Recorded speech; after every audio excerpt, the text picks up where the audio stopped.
Welcome to Mathas, the Fiend Seeker. I'd be excited to go bounty hunting today. As far as opening hand goes, this is wonderful. We're going to keep on this one in a heartbeat. We've got pretty much all the land colors that we need. We've got a board wipe, we've got some spot removal, and we've got Faithless Looting. So this is exactly what we want to see. Now, yes, we do need to get down Scalding Tarn, and we do need to grab a white source. So let's go and grab Scalding Tarn, and go and grab, where is it? Plateau. Let's grab Plateau. Let's go for Faithless Looting. Just dig a little bit deeper in our library, and that's going to be, Queen Marchesa and the Plains. So that's going to be 2 cards we need to get rid of. Since we do have Fumigate, I think we can get rid of Vindicate. I'd like to hold on to it, but if we're going to get rid of some cards, getting rid of Vindicate and second white source, I guess we can just get rid of Mountain. Yeah, that'd be good. Okay, I still like that spread. We can get down Queen Marchesa and then go from there. We are playing Mathas, the Fiend Sinker Menace. At the Seeker, I keep wanting to throw an N in there, I don't know why. At the beginning of your end step, put a bounty counter on target creature an opponent controls. Then, for as long as that creature has a bounty counter on it, whenever this creature dies, each opponent draws a card and gains 2 life. And we got the the hasty torch courier swinging across. I don't know. I just love little hasty goblins. They make me smile. Battlefield Forge came. Well, let's go and get down Cliffs. That way we don't have to forget about it and have it come to play tap later on. And then kick it back over to our opponent. Play gets Archangel Avacyn. Flash, Flying Vigilance. Whenever Avacyn enters the battlefield, let's move her over just a little bit. Whenever she enters the battlefield, creatures you control gain indestructible until the end of the turn. Then, whenever a non-angel creature you control dies, transform Avacyn. She flips over. Flying, whenever this creature transforms into Avacyn, deals 3 damage to each other creature and each opponent. And I forgot who it was, but somebody on Twitter said that, like, this is the Snickers Avacyn. Like, here's the Snickers. Like, she's the one on the right, and then you give her Snickers, and she turns into that one. So anyway, that's how I always think of her. When I see the Avacyn Archangel, I always think of the Snickers commercial, so there you go. The more you know. Let's go get down Mathas, and it looks like we're playing against Avacyn Goblins, which is, ooh. Okay, so we've got Crater Maker, 2 damage target creature, destroy colorless non-limp. I mean, I think we go Phyrexian Arena. We've got Fumigate to clean up these Gerblins. Yeah, I like that. So let's get down Phyrexian Arena. Let's go double black, and then we'll tap down Plateau, get down Phyrexian Arena, and then pass the turn over our opponent. Let's give a quick shout out to our sponsors, MTGOTraders, are your #1 source for any sort of commander or standard need. Let's say that you've been playing some Arena and you want to play some standard. You can build pretty much all those same standard decks so cheap on Magic Online. Like the other day, I pulled up, like the wildcard cost was pretty expensive, but then it was like 9 tickets on Magic Online. So be sure to check them out for any sort of online card needs. And shout out to inkedgaming.com. Use coupon code JOLT to get 10% off your order if you're in the market for a custom playmat. So they've got some, I got a Big Lebowski custom playmat, which I just absolutely love. I always bring it to pre-releases, and people always like, man, that's a cool looking playmat. I'm like, thank you.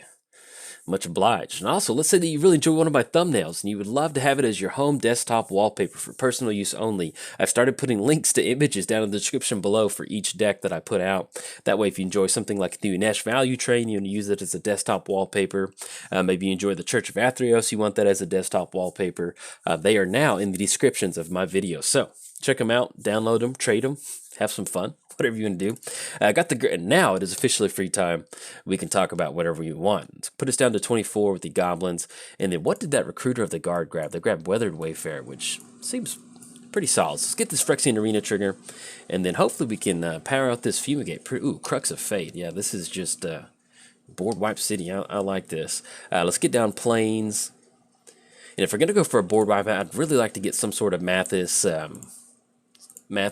bounty counters going. So let's go and get down Mathas. It's going to be able to get this. And I love the fact that you can get down Mathas and then your end step, you can get the bounty counter on one of your creatures. That always feels pretty good. Feels like it has haste in a way because you're not really, this deck is set up to where we can kind of a small Voltron package for Mathas. I guess at this point, I think it would be best if we just put it on the Torch Courier. That way, if they do need to sacrifice it to give somebody haste, that'll at least be, they might sack in response to that. That'd be perfectly fine play. At least we can get rid of one of the Gerblins. But if they do want to use... there we go. they wanted to use it. We'll cash in some card draw, some life game, and then kind of go from there. But yes, as far as this deck goes, I haven't played this in a long time. Definitely made some nice little changes to the deck. I took a look at it because I think honestly the last time I played it was the last time that I did a deck tech and 3 gameplay videos for it. And so we added the Ethereal Absolution in here, which is the 6-mana enchantment from the new Ravnica set. Creatures get +1, we control get +1/+1, and then creatures our opponents control get -1/-1. I added Doom Whisperer to the deck. You know, we do have some life gain in here, and a lot of times we're digging for just one piece of removal or some sort of board wipe or something like that. And so we can use Doom Whisperer to dig a little bit deeper into the library. Also added Baneslayer Angel. Oh, Path to Exile. Yeah, we'll definitely use that ability. That'll make this Fumigate a lot easier and give us a ton of options to go for with Phyrexian Arena. But yeah, added Baneslayer Angel. I realized that you know, using Mathas as some sort of Voltron piece, it is fun, but it was severely lacking any sort of like mid-range threat. You know, once we go for a board wipe, you know, following up with Doom Whisper in the next turn is a great way to really kind of put some pressure on your opponent. So it was severely lacking any sort of late game threat. So I definitely added a few more of those in there, and I'll talk about them here in a second. But let's get our turn going. Let's get this popped up. I feel like this is a great opportunity to end up going for Crux of Fate or Fumigate. We're going to gain some life. I mean, that's going to get rid of the Weather Wayfarer. It's going to keep them off any sort of lands. We could, if we wanted to, we're at 18. Yeah, we don't want to get cute on this. So let's just go for Fumigate. That's going to get rid of all of them. That's going to give us 4 life gain, negate some of these Phyrexian Arena triggers. I'll be able to get the Scry, the Scurry off of Temple of Silence and just dig a little bit deeper into our library and then set it up to where we can get down Mathas. Now, we are playing against Avacyn. She does a Flash and Flying, and we do not have any sort of spot removal. So it's something we need to watch out. You know, the games, just because we got a couple board wipes, doesn't mean we're going to close it out, because she can definitely come down with any sort of equipment, and that'll definitely make it hard for us to do anything. Toxic Deluge. You know what, since we've got Crux of Fate, let's just go and put that on the bottom. I'd like to get down some sort of threat. And then anything else, kick it back over to our opponent.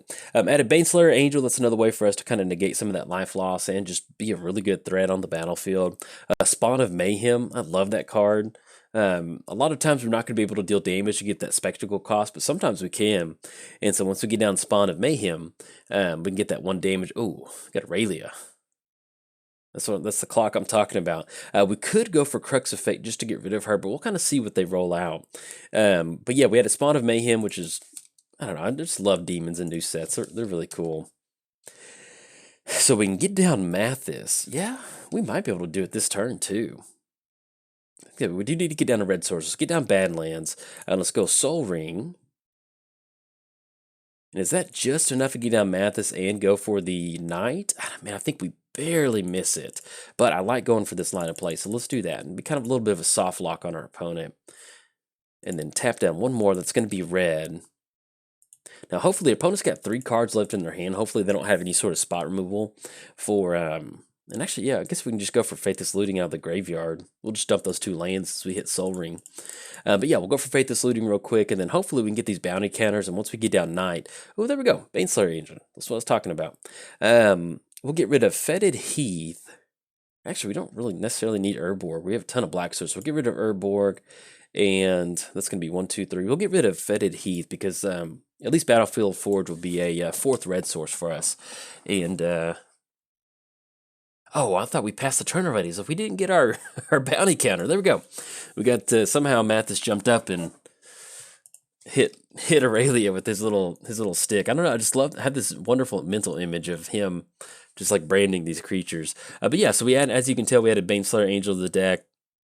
And we do have Kaya in here, the original Kaya from the Commander set, and then we did add the new Kaya Usurper in here, which is, it kind of fits on our game plan. You know, we went for a board wipe. There's a lot of options for us to exile out of the graveyard. There's a lot of times where we're just sitting here doing nothing with Mathas, and so with that new Kaya, we can slowly work towards, you know, kind of a fun alternative win condition, which is always nice to do stuff like that. Okay, so Thorn of the Black Rose, we have Thalia. Okay, so let's go and get down Battlefield Forge. Yeah, let's get down Knight. That's going to be double red. It's going to be 1, 2. And that'll barely cut us off on... It's going to be 1, 2, 3... No, excuse me. No, that'll be 5 total mana. So we can still get down Baneslayer Angel. And I think that'll be a good option for us to get down. The only downside is once they get Avacyn, and if they get it to flip, that will get rid of our Night card. But yeah, I think we go for Baneslayer Angel. Yeah, let's do that. You can see how much just getting down a good threat like Baneslayer just made this deck so much better. You know, we can just sit back with Mathas, brand our creatures, and then just kind of go from there. Let's go and pass the turn. Aurelia will not be to swing in, but what our opponent can do with Avacyn, let's get another bounty counter on there. And I wish Mathas's triggers stacked. That'd be so good. I think it would has a as long as it has a bounty counter on it, we could cash in that card draw. So the abilities don't stack, but it's just one of those like, man, that would work out really cool. All right, so we're gonna put the counter on there. And I don't think it would be that busted. And, you know, there's not really a ton of proliferate, at least to my knowledge, in these colors, and I don't know, be kind of interesting. But yeah, so we did add the new Kaya Planeswalker. Did add Sarah for the scales, which is, like I mentioned, kind of keeping online with that mid-game threat. We added Teysa Karloff. I added Teysa because I thought that would add double Pan Harmonicon. But let's pull it up real quick, and I think that's, I think it's one of those cards that I added. Let's see, Teysa Karloff. If a creature dying of a permanent you control, no, that, yeah, it still works. If a creature dying causes a triggered ability of a permanent you control, so that would be Mathas, because we control it. Yeah, so that still works out. We added, Flametongue Kavu. We did add Teysa in here, so it does work out. I got worried that it didn't work out if our opponent's creatures died, so they're going to go for the Knight. That is a perfectly fine option to go for off of Flametongue Kavu, and that'll allow them to start to swing in. Now, if we end up going for Crux of Fate, enters the battlefield, they get indestructible. They'll put it being tapped out. I think we end up going for, I think we need to go for Crux of Fate on this one. That'd be the better option, yeah. Let's do that, because there's not really much that they can do off of this, and that'll still give us the opportunity to kind of rebound. We go for Thorn of the Black Rose, that'll give us the Monarch token. We can even still get down Queen Marchesa, too. So the only downside is we won't get that extra bounty counter, but we'll still take it. Ooh, there we go. Drawn to Kaya. We got all the brand new cards. I'm digging this. And then we get Konda.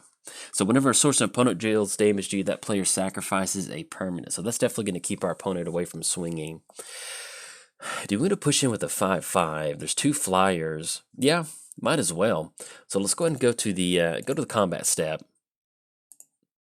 We could get down Queen Marchesa. She does have haste, but let's just go and swing with Baneslayer, and then we'll see how we want to kind of play this Crux of Fate. It's going to be 1, 2, 3, 4, 5. 1, 2, 3. Yeah, it'll still give us a 5-mana opportunity next turn. And if we just follow it up with Thorn of the Black Rose, that's going to be some really good card draw. So we'll take it. All right, it's going to push in with 5/5 in the air. It's going to put us back up to 22, put them down to 24. And yeah, I think we end up going for Crux of Fate. Yeah, let's do this. So we're going to go Crux of Fate, destroy. I always get so worried that I'm going to pick the non-correct version. It's going to be 1, 2, 3, 4. Okay, so, no, excuse me. I guess those triggers do stack. I didn't realize that. So we'll get the Avacyn trigger. Well, actually, no, I think we'll see if they do end up stacking. For some reason, I thought they didn't, but yeah, apparently they do. All right, so we're going to get that gain 2 life, draw a card. Authority of the Councils, and then, yeah, I guess I was wrong on that. So we do have Path to Exile.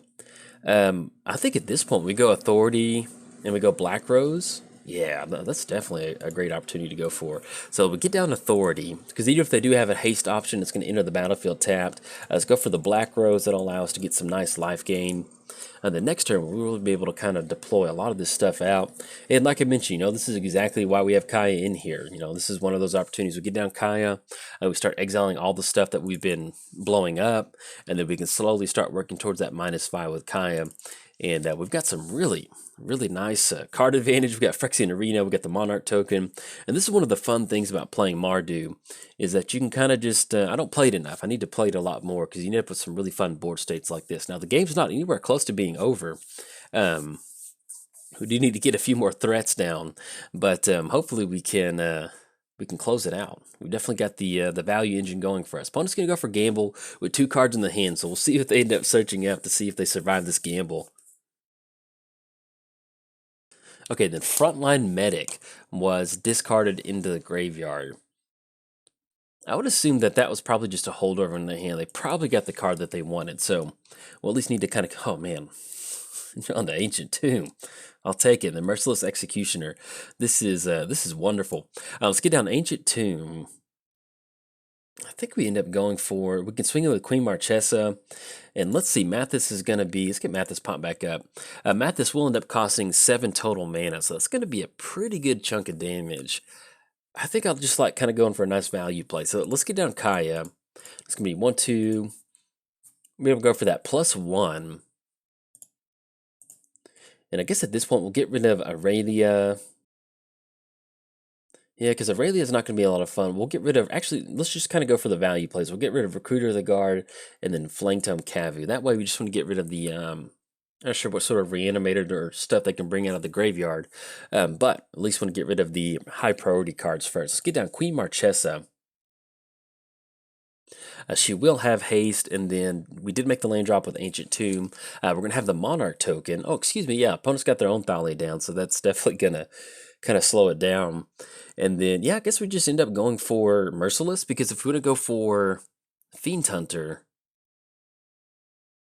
yeah, I think I like going for Merciless Executioner. We don't have a Bounty Cutter, but this is going to be a great way to make sure that Queen Marchesa, at least next turn, or some of our other creatures will enter the battlefield not tapped. So we'll go and sacrifice Merciless Executioner, have that go into the graveyard, and then be able to swing it for 1.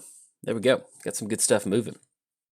Just go and swing in for 1, knock him down to 23, and then pass it back over there. Now, if we are working towards Kaya, her ultimate is -5. So we are very slowly working towards that -5. In fact, next turn, the only downside is they only have 2 cards in exile. So basically, you know, we have a lot of opportunity just to protect Kaya. Our opponent might be able to flash in Avacyn or something like that. But if we can keep exiling cards out of our opponent's graveyard turn after turn, then we should be able to go for really nice Kaya activation. Okay, see what we draw into. Draw into Bounty Hunter, and then draw into Bedevil. Oh, this is just an embarrassment of riches. Let's get down Graven. Let's go for the plus on Kaya. Once again, we need to target the high priority option. So let's go and get rid of Aurelia, and we'll get rid of Weathered Wayfarer. Slowly start picking those creatures off. Let's go for Mathas. If we can get those bounty well, actually, I think the better opportunity is just to get down Konda. Yeah, let's go for that, because even if they have some sort of damage they can deal to us, at least it's going to allow us to basically just kind of not want them, make them not want to deal damage to us. Basically, trying to figure out what word that was. Get down Konda. Let's get down Intrepid Hero, because with Intrepid Hero, ends up making for a really nice activated ability. Oh, this is just, let's get down Bounty Hunter. Hopefully we're not extending into a board wipe, but if we are, we can bounce back from it. We'll get down Bounty Hunter, and then we'll go and push in with the rest of the crew. Let's go and swing in for 4 with Queen Marchesa and Thorn of the Black Rose. And then, you know, really with Kaya, in a few more turns, maybe we swing in next turn. Once we get them down to about the 6 cards in exile, 8 cards in exile, and you can definitely see, let's say we're playing against something like Tasigur, and our opponent gets down Tasigur and they have a lot of exile cards. There's a lot of times you can get down Kaya, just go for that +1, and the next you know, you're almost at 5, and you can really deal some damage to your opponent. It's kind of a fun way to kind of keep opponent's graveyard in check, and at the same time go for an alternative win condition. Okay, and let's see what ends up happening. We have at least 4, 6, 7, 8, 9. We've got 9. Let's put them down to 10. Draw into Lightning Greaves. And let's see what we hit for the draw step. That's going to be Blind Obedience.